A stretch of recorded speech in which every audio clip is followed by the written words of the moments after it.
আবারও সংঘাতে জড়ালো যুক্তরাষ্ট্র ইরান। হরমুজ প্রণালীতে মার্কিন হেলিকপ্টার ভূপাতিত করার জেরে ইরানের দক্ষিণাঞ্চলে দফায় দফায় হামলা চালায় যুক্তরাষ্ট্র। পাল্টা জবাবে বাহরাইন, জর্ডান ও কুয়েতে মার্কিন ঘাঁটি লক্ষ্য করে ড্রোন হামলা চালিয়েছে তেহরান। গত কয়েক মাস ধরে চলা উত্তেজনার মধ্যে ঘটনায় দুই দেশের মধ্যে শান্তি চুক্তি নিয়ে ফের তৈরি হয়েছে জটিলতা।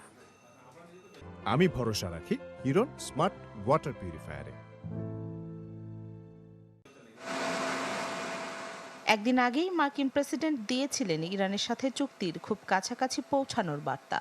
ঘনিষ্ঠ মিত্র নেতানিয়াহুকেও সতর্ক করেছিলেন তেহরানে ফের হামলা না চালানোর বিষয়ে। তবে নিজের কথার মান রাখলেন না ট্রাম্প। হরমুজে মার্কিন হেলিকপ্টার ভূপাতিতের অভিযোগ এনে ইরানে নতুন করে হামলা চালায় ওয়াশিংটন। মার্কিন হামলার পরপরই পারস্য উপসাগর ও হরমুজ প্রণালীর উপকূলীয় এলাকা কেঁপে ওঠে বিস্ফোরণের শব্দে। হামলা হয়েছে ইরানের জাস্ক, বন্দর আব্বাস, সিরিক ও কাশিম দ্বীপে। টার্গেট করা হয় ইরানের বিমান প্রতিরক্ষা ব্যবস্থা, নিয়ন্ত্রণ কেন্দ্র ও নজরদারি রাডারে।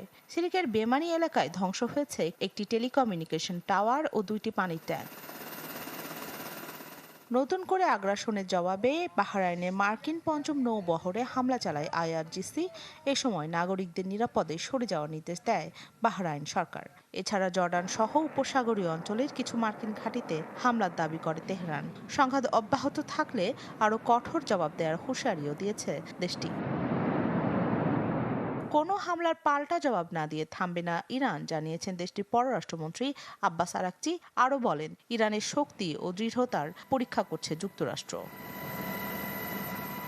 গত কয়েক মাস ধরে চলা উত্তেজনা প্রশমনে যখন শান্তি চুক্তির চেষ্টা চলছে, এমন সময়ে তেহরান ওয়াশিংটন নতুন করে সংঘাতে জড়ানোর ঘটনা মধ্যপ্রাচ্যে স্থিতিশীলতা প্রতিষ্ঠার পথকে আরও জটিল করে দিচ্ছে শঙ্কা বিশেষজ্ঞদের।